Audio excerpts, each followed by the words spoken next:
제가 예수님 믿으십시오. 예수님 믿고 구원받으십시오. 이렇게 그 물티슈를 건네면서 이야기하니까 그분이 저를 딱 빤히 바라보시면서 예 여보시오. 하나님이 어디 있다고 하나님을 믿으라고 해. 참 한간 사람들이로구만. 그래서 제가 그래도 하나님은 살아계십니다. 하나님이 살아계시다는 증거가 있습니다. 그랬더니 증거? 증거가 있다고? 그래 목사님 한번 대답해 봐요. 하나님이 살아계시다면 왜 착한 사람들이 저렇게 불행하게 되고 왜 나쁜 사람들이 나쁜 놈들이 심판받지 않고 저렇게 버젓이 잘 살고 있습니까? 왜 우크라이나를 침범한 러시아의 그 푸틴은 저렇게 잘 먹고 잘 살고 왜 수많은 민간인이 죽어가는 것을 하나님은 그냥 계시다면 지켜보고 있습니까? 증거요? 증거가 어디 있습니까? 그렇게 저에게 반문을 하셨어요. 저는 이러한 질문을 받으면서 아하, 세상의 사람들은 하나님을 믿지 않는 것이 아니라 하나님에 대하여 불만이 많은 거구나. 그걸 알게 되었어요. 하나님이 계시다면 왜 저런 일이 벌어지고 왜 저런 악이 있고 왜 저렇게 고통이 그대로 있느냐 이거죠. 사실은 이러한 질문은요. 세상에 있는 사람들만 하는 게 아니라 하나님을 믿는 백성들도 이런 질문을 하게 됩니다. 우리가 인생을 살면서 큰 고난과 슬픔을 당하게 되면 또 그 좌절 가운데서 벗어나지 못하는 어려움의 터널을 지나가게 될 때는 우리가 하나님 앞에 그 고민을 털어놓게 되지요. 하나님 왜 나를 이 터널과 고통 속에 건져주시 않으십니까? 하나님 왜 이 모든 것을 보지 못하십니까? 하나님은 왜 내게 불행을 막지 않으십니까?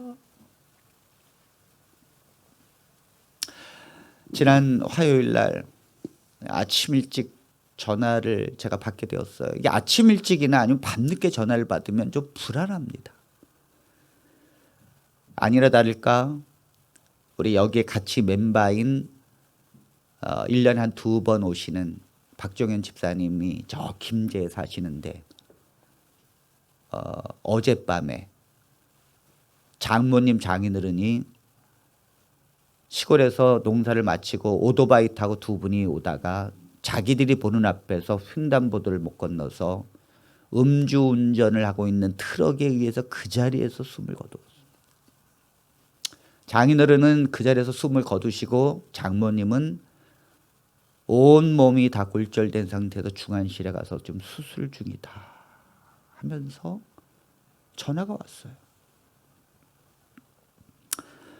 사실 저도 제가 중학교 다닐 때 하나님을 믿고 있을 때 우리 어머니가 자전거 타고 시장에 가셔서 시장 봐오시기 위해서 가셨는데 그만 덤프트럭이 그 커브를 속도를 줄이지 못해서 차선을 이탈하면서 보도에 가는 저희 어머니를 친 거예요. 저희 어머니는 논둑으로 떨어졌고 한양대 병원으로 서울로 급히 옮겼지만 결국 새벽에 손도 못 쓰고 돌아가셨습니다. 저는 어렸을 때 어머님하고 이별도 없이 어머님을 떠나보내야 됐고 제가 학교를 자전거 타고 오가는 길에 어머니의 산소에 들려서 한없이 울었죠. 왜? 제가 자전거 타고 학교를 오가는 그 길에 그 차선을 넘어서 커브에 덤프트럭이 브레이크를 잡은 그 자국이 그대로 난 걸 보면서 자전거를 타고 다녔어요. 거길 지날 때마다 왜 하나님? 이 사람의 이 덤프트럭의 속도를 왜 하나님이 멈추지 못했습니까? 도대체 하나님은 소경이십니까? 하나님은 이 고통 중에 살고 있는 우리들을 하나님이 정말 섭리하시는 게 맞습니까? 이런 질문을 전 어릴 때부터 수도 없이 했어요. 그런데 저는 이런 질문이 오늘날 우리들에게만 있는 줄 알았더니 성경에 있는 선지자들도 하나님 앞에 그런 질문을 했더라고요. 하박국 선지자 1장 3절에 보니까 이런 질문을 했습니다. 어찌하여 내게 죄악을 보게 하시며 패역을 눈으로 보게 하시나이까? 겁탈과 강포가 내 앞에 있고 변론과 분쟁이 일어났나이다. 오 하나님, 하박국 선지자가 말합니다. 어찌하여 내 눈에 이 죄악을 보게 하십니까? 이 패역을 보게 하십니까? 겁탈과 강포가 막 일어나고 있는데 도대체 하나님 뭐 하시는 것입니까? 이 말이에요. 두 번째 질문 13절. 주께서는 눈이 정결하심으로 악을 참아보지 못하시며 패역을 참아보지 못하시거늘 어찌하여 거짓된 자들을 방관하시며 악인이 자기보다 의로운 사람을 삼키는데도 잠잠하시나이까? 하나님은 정말 공의로우시고 하나님은 패역을 보지 못하는 분 아닙니까? 근데 어찌하여 이 악인이 의인을 삼켜버리는 것을 하나님은 그대로 보고 계십니까? 세 번째 항입니다. 주께서 어찌하여 사람을 바다의 고기 같게 하시며 다스리는 자 없는 벌레 같게 하시나이까? 어찌하여 이 사람을 그저 바다에 때려다니고 그냥 그 바다를 고래가 그냥 다 삼켜버리면 그 작은 고기들이 아무 발버둥을 못 치고 뱃속으로 들어가는 것처럼 어찌하여 인생을 그렇게 다루십니까 하나님? 이런 질문이 성경에도 수도 없이 나온다는 거죠. 욥은 동방에서 의인이라고 성경에 말씀합니다. 그런데 이런 욥에게도 재앙이 넘치는데 어느 날 그의 재산이 다 날아가 버립니다. 그의 소, 양떼, 모든 것들이 다 죽어버립니다. 다 날아가 버려요. 빈털터리가 되었어요. 그것도 모자라서 갑자기 내 10명의 자녀들이 다 죽고 이 세상을 떠납니다. 어떻게 이럴 수가 있습니까? 그렇게 동방의 의인이라고 하는 욥에게 그것도 모자라서 이 욥에게 엄청난 병이 옵니다. 힘들고 괴로운 병이 와서 기왓장으로 자기의 몸을 긁어야 견딜 수 있는 이 고통 중에 있는 욥이 하나님께 항의한 질문이에요. 하나님께 소소했습니다. 하나님, 내가 이런 재앙을 받을 만한 사람입니까 정말? 다른 사람들은 다 우상에 빠지고 다른 사람들은 다 별을 보고 숭배하고 있었는데도 내가 그런 거에 절을 한 적이 있습니까? 하나님 외에? 하나님, 내가 언제나 잔치가 벌리면 우리 자녀들이 와서 놀고 가다가도 행여나 이 자녀들이 죄를 범죄한 것이 있다면 용서해달라고 하나님 앞에 늘 기도하지 않았습니까? 이런 저에게 어찌하여 이렇게 많은 재앙들이 오는데도 하나님은 정말 내게 이것을 허락하시나이까? 왜 나를 이 병에서 구원하지 않으십니까? 여러분, 하나님을 그렇게도 믿고 있었던 신실한 이스라엘 백성들, 유대인들을 이 세상에서 2000년 동안 떠돌게 하시면서 그것도 모자라서 히틀러에 의해서 1차 대전 때 그 가스실에서 다 죽고 그들을 다 해부해서 생체 실험실에서 죽게 하고 600만 명이나 그렇게 죽을 때까지 도대체 하나님은 왜 그들을 구원하지 않으십니까? 그래도 한때는 하나님의 사랑스러운 백성들이었지 않습니까? 이러한 문제가 풀리지 않으면 사람들은 하나님이 없다는 거에 결론에 도달하게 돼요. 그리고 그냥 이런 일들이 일어나는 것을 그냥 당연하게 여기면서 살게 되지요. 교회를 다니는 사람들도 이 문제가 해결되지 않아서 신앙을 떠나고 하나님을 떠나고 세상에서 악을 갖고 몸부림치면서 살아가는 사람들이 있습니다. 빌 게이츠는 한 고등학교 강연장에서 한참 꿈꾸는 자라는 아이들에게 냉혹한 세상에 대해서 이렇게 연설합니다. 인생이란 공평하지 않다. 이 사실에 익숙해져라. 포기하라는 거예요. 어차피 너희들이 수없이 많은 질문이 있겠지만 세상은 어차피 공평하지 않다. 이 사실에 익숙해져라. 이것이 우리들의 삶의 모습입니다. 이것이 세상 사람들의 모습이에요. 이젠 그런 질문조차 하기 싫은 그들의 모습. 그러나 오늘 저는 그렇다면 과연 하나님은 이런 세상의 악에 대하여 과연 방관하시는 것인가? 정말 하나님은 이런 세상의 악에 대하여 심판하지 않으시는 분이신가? 정말 하나님은 소경이신가? 하나님은 내가 이 고통 중에 있을 때 나를 돌아보지 아니하시는 무능한 분이신가? 과연 그러신가요? 아닙니다. 하나님은 오늘 우리에게 말씀하십니다. 하나님은 세상에 대하여 심판을 잠시 미루고 있을 뿐이다. 이것이 하나님의 대답이에요. 우리 모두는 반드시 육신이 죽습니다. 예외가 없습니다. 모든 사람이 죽는다는 사실을 다 알고 있어요. 그것이 반드시 그렇게 된다면 또한 반드시 될 일이 하나 있는데 반드시 죽은 뒤에는 하나님의 심판이 있다고 하는 것입니다. 히브리서 9장 27절에 그 부분을 말씀하십니다. 한 번 죽는 것은 사람에게 정해진 것이요 그 후에는 심판이 있으리니. 네, 하나님은 심판을 미룰 뿐이에요. 죽은 뒤에 심판이 기다리고 있다는 거죠. 히브리서 10장 27절은 그 심판이 맹렬한 불의 심판이라고 말합니다. 오직 무서운 마음으로 심판을 기다리는 것과 대적하는 자를 태울 맹렬한 불만 있으리니.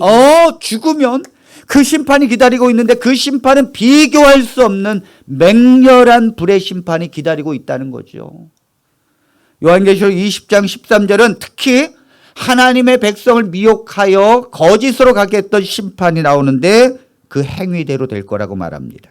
바다가 그 가운데서 죽은 자들을 내주고 또 사망과 음부도 그 가운데서 죽은 자들을 내주매 각 사람이 자기의 행위대로 심판을 받고. 네, 어디서 죽었든지 간에 반드시 바다에서 빠져 죽어도 그 사망, 음부, 무덤에 아무리 갔다 할지라도 반드시 이 죽은 자들을 내어 놓을 것이다. 심판을 받겠다는 거죠. 각 사람이 자기의 행위대로 심판을 받는 것입니다. 그렇다면 하나님 왜 세상에 사는 날 동안에 빨리빨리 나타나셔서 즉각 심판하시지 왜 심판을 죽은 뒤로 미루시는 것입니까? 왜 하나님은 그대로 방관하고 계시면서 죽은 뒤에 심판을 하십니까? 세상에서 즉각 심판하시지. 참 하나님께 물어볼 것도 많아요. 여러분들이 물어보고 싶은 걸 제가 대신 물어봤어요. 하나님께 왜 살아생전에 심판하시지? 왜 죽은 뒤에 심판하십니까? 그것은 살아생전의 심판은 영원하지 않고 죽은 뒤의 심판이 영원하기 때문에 그래요. 세상의 심판은요, 우리가 세상에 나쁜 짓을 하고 범죄를 저지르면 잡아서 재판받고 감옥에 들어가지요. 변호사 잘 쓰면 한 3년 살고 또 조금 더 큰 죄를 저질렀으면 무기징역.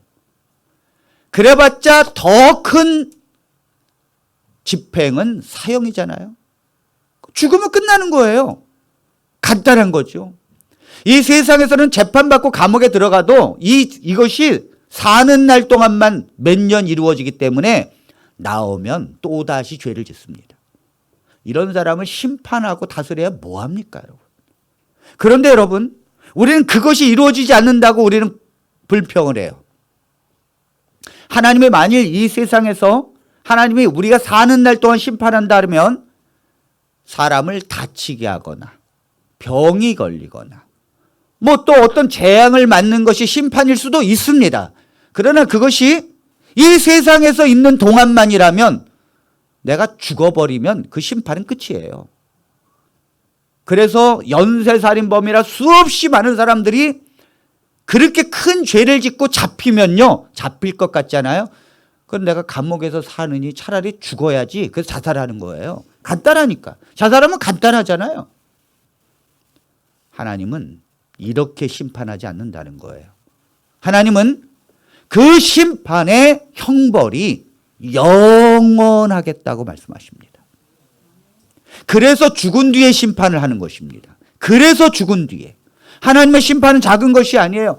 하나님의 심판은 엄중하고도 단호하십니다.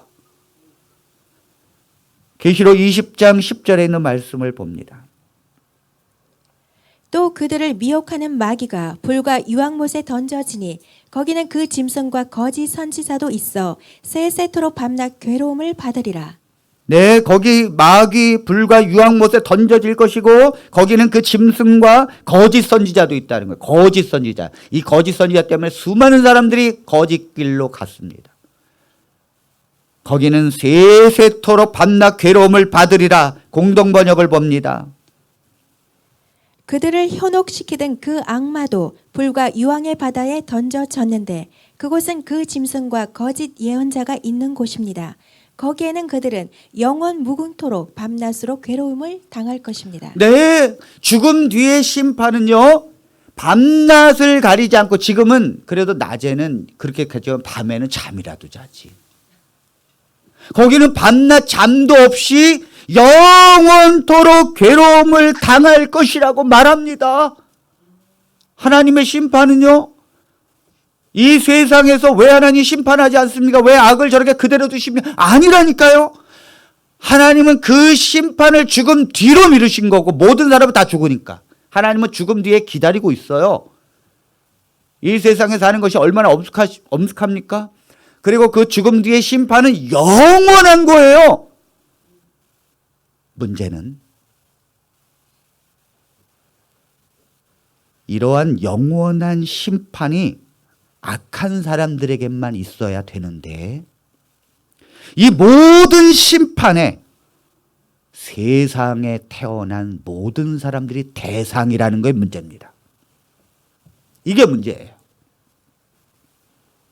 이 악한 사람들만 골라서 그런 심판을 당해야 되는데 이 세상에 태어난 모든 사람들은 그 심판을 피할 길이 없다는 거죠. 한 사람도 하나님의 심판에서 제외되는 사람이 없다는 거예요. 그래서 로마서 3장 10절로 12절에 의인은 없나니 하나도 없다고 말합니다.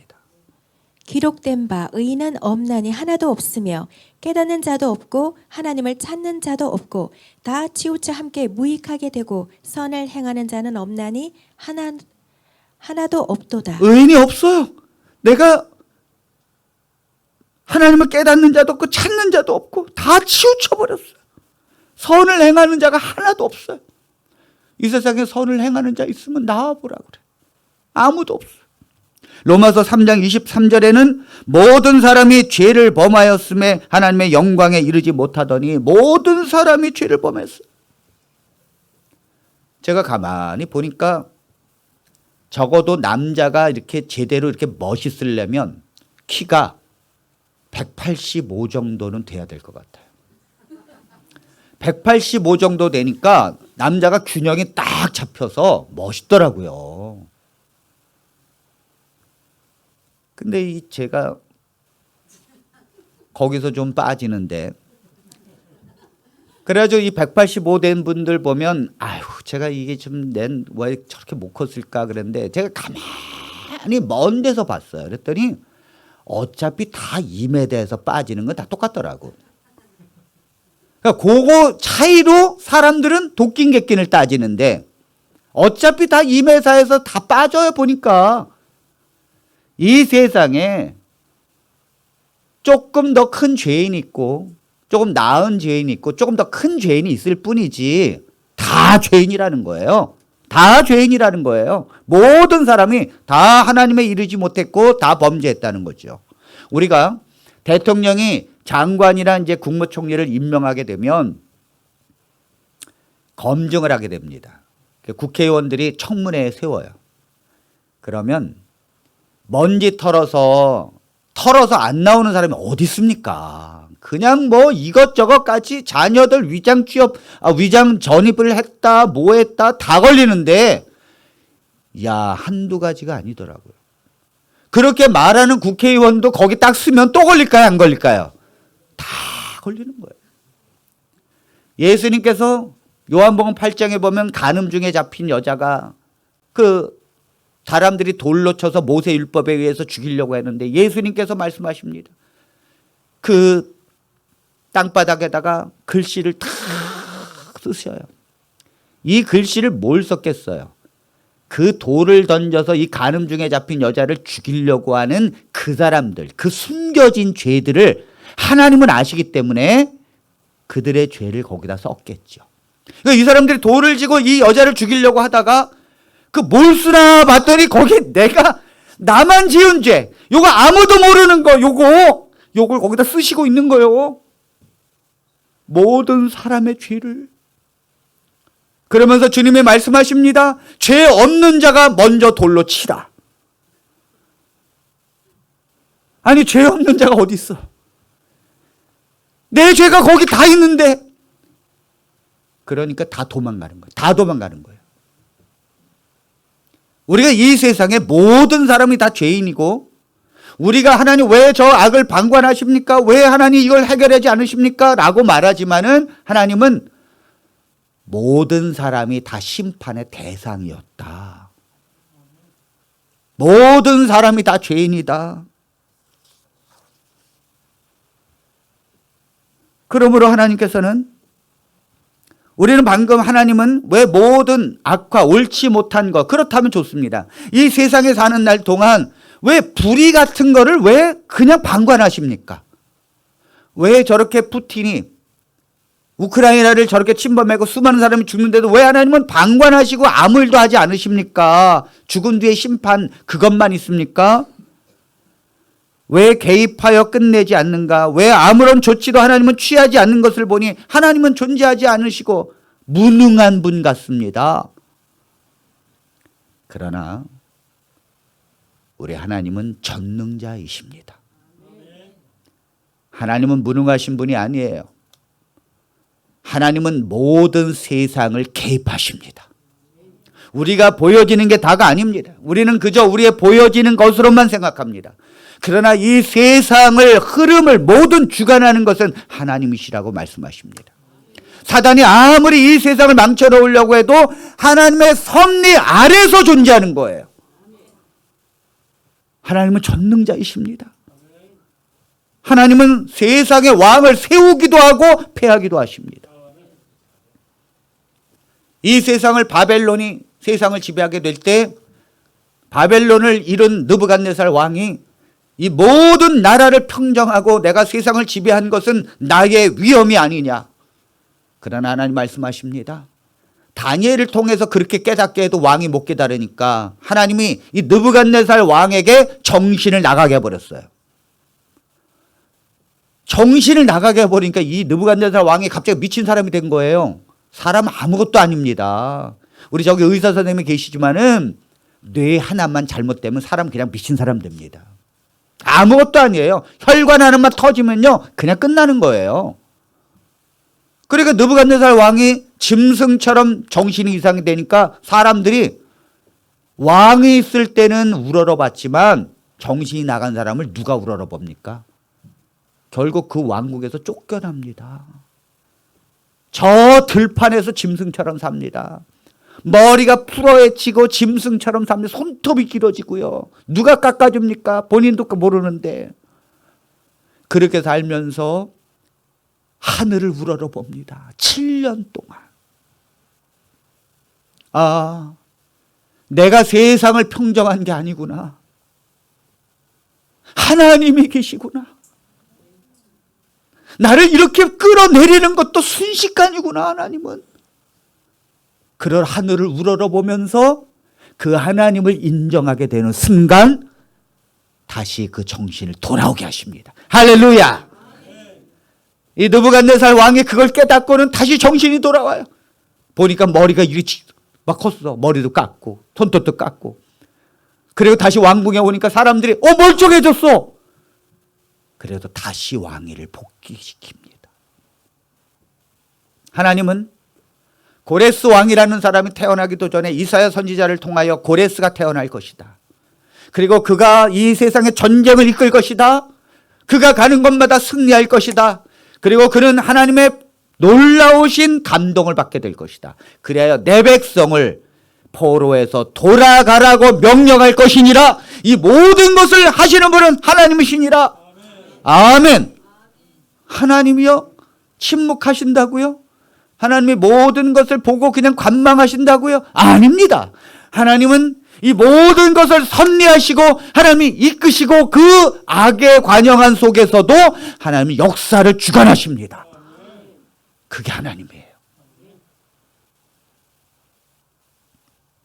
하나님은 이 모든 세상에 돌아가는 걸 보고 상황을 지켜보시고 아무런 조치를 취하고 계신 분이 아니에요.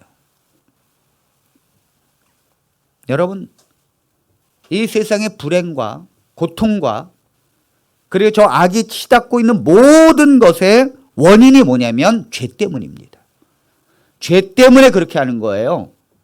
나도 욕심을 부리고 나도 강팍하고 나도 하나님을 안 믿으려고 하고 이것도 다 죄 때문입니다.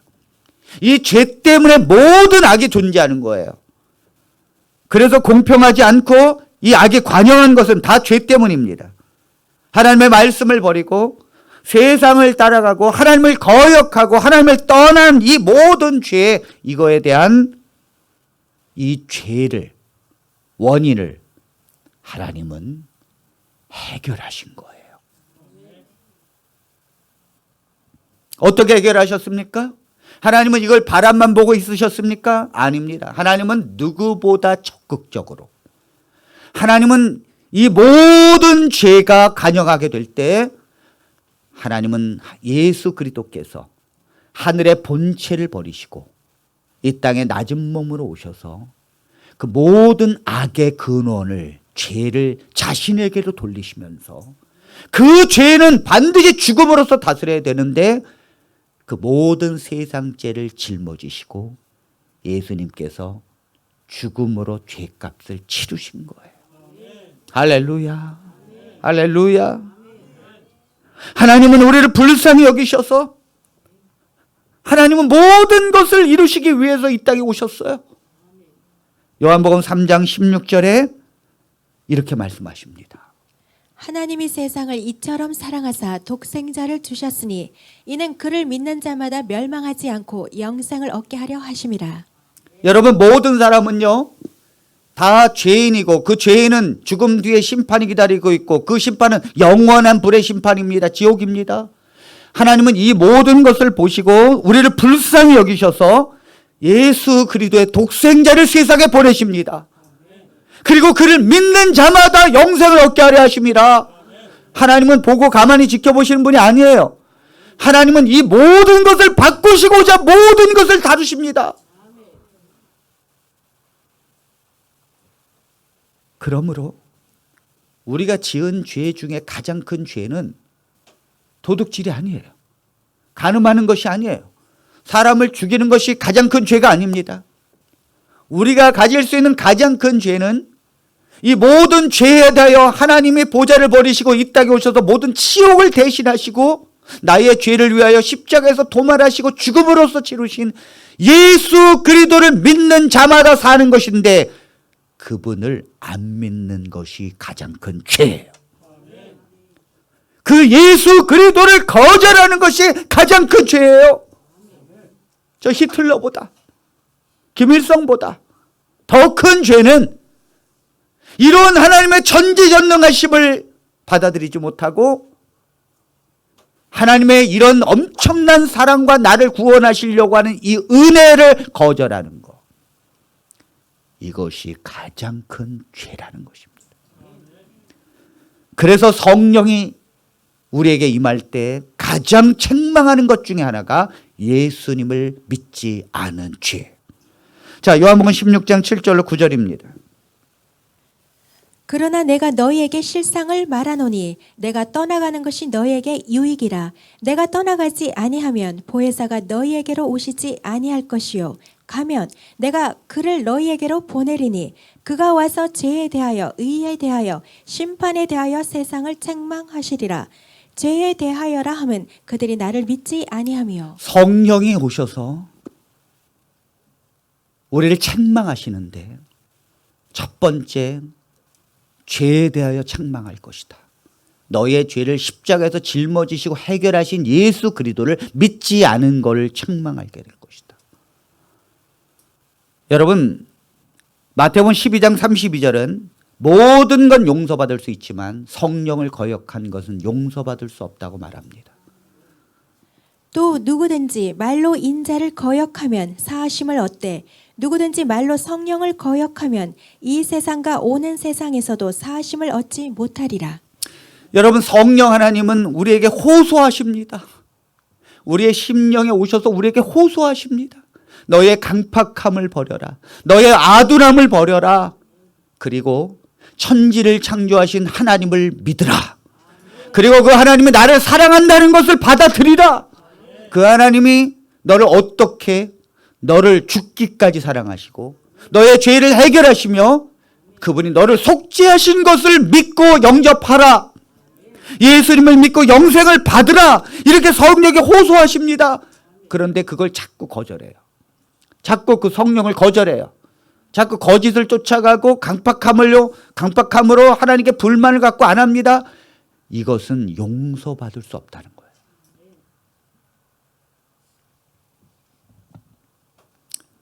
여러분, 예수님은 우리를 위하여 십자가에 달려 돌아가시고 성령은 우리에게 오셔서 예수님이 우리 안에 거하실 수 있도록 통로가 되십니다. 할렐루야. 그러므로 예수님은 하늘로 승천하셨지만은 성령을 통하여 우리 안에 임재해 계시는 줄로 믿습니다. 그러므로 하나님은 우리를 거저 보시는 분이 아니에요. 우리를 혼자 두는 분이 아니십니다.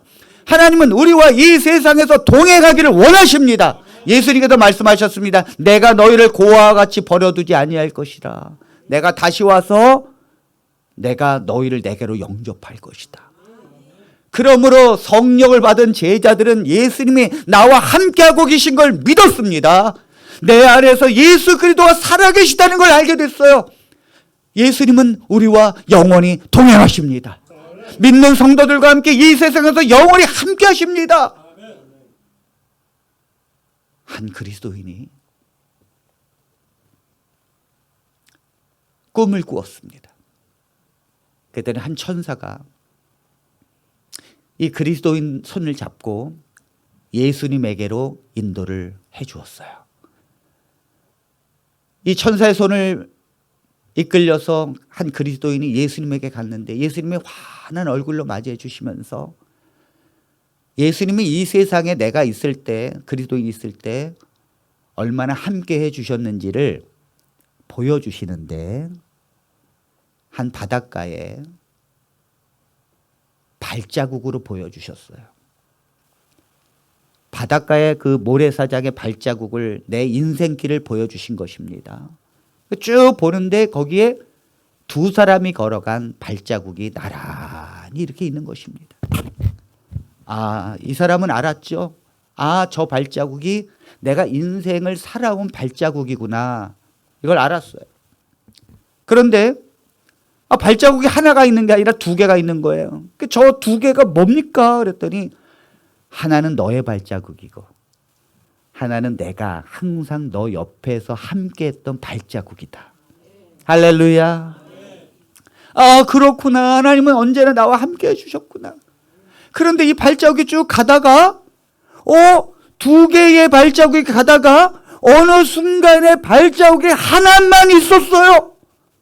그래서 저걸 보면서 예수님 저 때는 내가 인생에서 가장 힘들었을 때인데 내가 인생에서 가장 힘들고 괴롭고 슬픔을 가눌 길이 없어서 하나님 앞에 기도하면서 울부짖었을 그때인데 왜 발자국이 하나만 있습니까? 주님은 도대체 그때 어디 계셨습니까? 서운한 거예요. 왜 내가 가장 힘들 때 하필이면 주님은 그때 나를 홀로 두셨습니까? 주님께서 그리스도인에게 말씀하십니다. 내가 가장 인생에서 힘들고 어려울 때 너는 그것을 건너갈 힘이 없었느니라. 그래서 내가 너를 업고 그 길을 건너갔느니라. 그건 나의 발자국이 아니라 예수님의 발자국이었어요.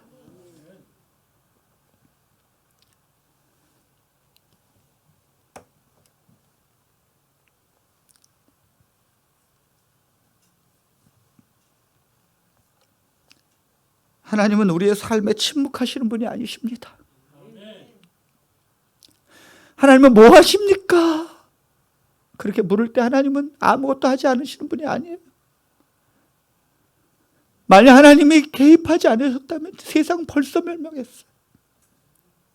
벌써 세상은 악으로 끝났어요.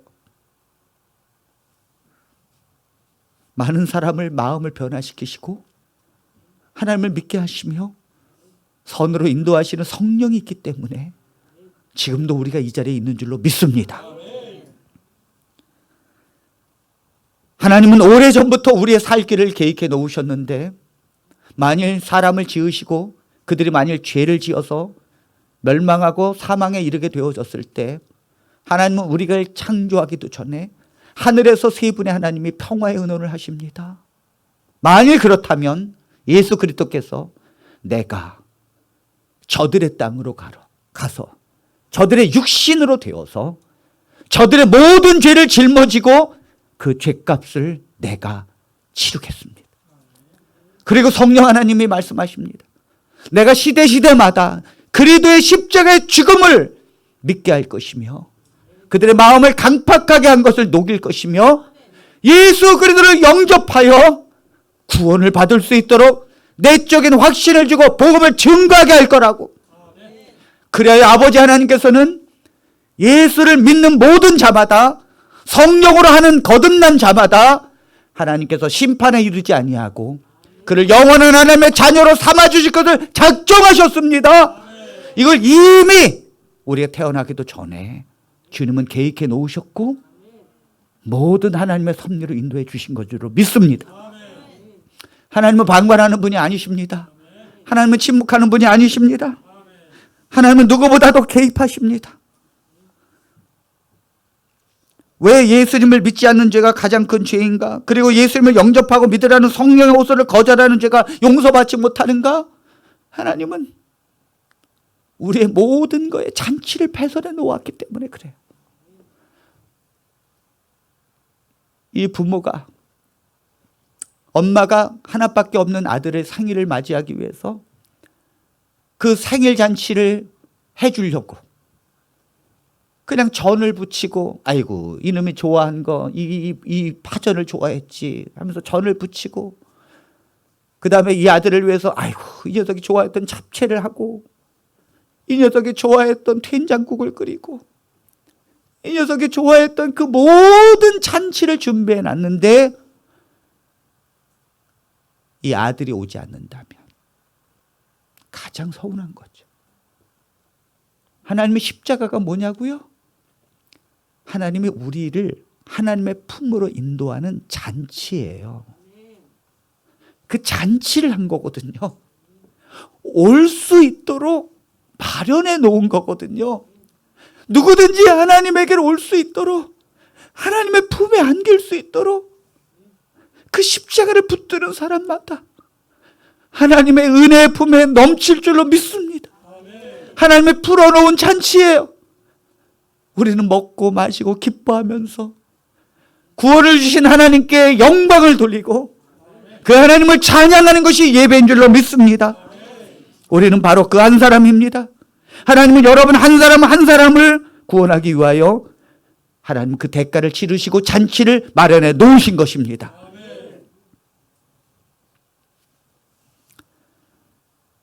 영화에 라이언 일병 구하기라고 하는 영화가 있습니다. 2차 세계대전이 한창인 1944년 6월 6일에 프랑스의 노르망디 해안에 드디어 상륙작전이 벌어지죠. 미군이 이 전쟁을 끝내기 위해서 독일과 싸우기 위하여 프랑스의 해안으로 상륙작전을 벌입니다. 이것을 알고 있는 독일군이 해안가에서 이 상륙작전을 하는 미군을 죽이기 위해서 대대적인 전투를 벌입니다. 얼마나 많은 사람이 여기서 죽었을까요? 이 영화는 처음 27분을 이 전쟁의 포화를 그려냅니다. 얼마나 많은 사람이 그곳에서 미군 병사들이 죽었는지 모릅니다. 그리고 거기에 명단에 수많은 이 전투에서 죽은 사람들의 명단을, 죽은 사상자를 미국 행정부는 그 부모에게, 드디어 전사자 가족들에게 사망 통고의 편지를 보냅니다. 많은 사람들을 그 부모에게 아들이 죽었다는 사망 통지서를 보내면서 한 여자가 하나를 발견했어요. 그게 뭐냐면 한 부모 밑에 이 전투로 3명의 아들이 죽은 것입니다. 4명의 아들 중에 3명의 아들이 전투에서 죽은 거예요. 만일 한 아들이 죽었다는 것도 괴로운데 3명이 죽었다는 것을 이 부모에게 보낼 때 이 부모는 어떻게 이걸 감당할 수 있을까? 그래서 이것을 총사령관에게 알립니다. 총사령관인 마샬 장군은 인간의 존엄성을 잘 알고 있고 한 가정의 대를 잘 알고 있기에 4명의 아들 중에서 이미 3명이 죽은 걸 확인하면서 마지막 남은 병사 1명, 그 아들을 귀가하라고 명령합니다. 그 어머니에게 마지막 이 아들까지 죽게 할 수는 없다. 그래서 전쟁 중에 있는 이 아들. 근데 보니까 이 마지막 병사 아들이 저 깊은 포화 속에서 전쟁 중에 있는 거예요. 그래서 이 총사령관인 마샬 장군은 급히 밀러 대위를 호송합니다. 그리고 새로운 임무를 줍니다. 8명의 특수한 병사를 꾸려서 너희들은 저 전투로 들어가서 오직 임무 하나, 그 마지막 아들을 구해내라. 그리하여 부모에게로 돌려보내라.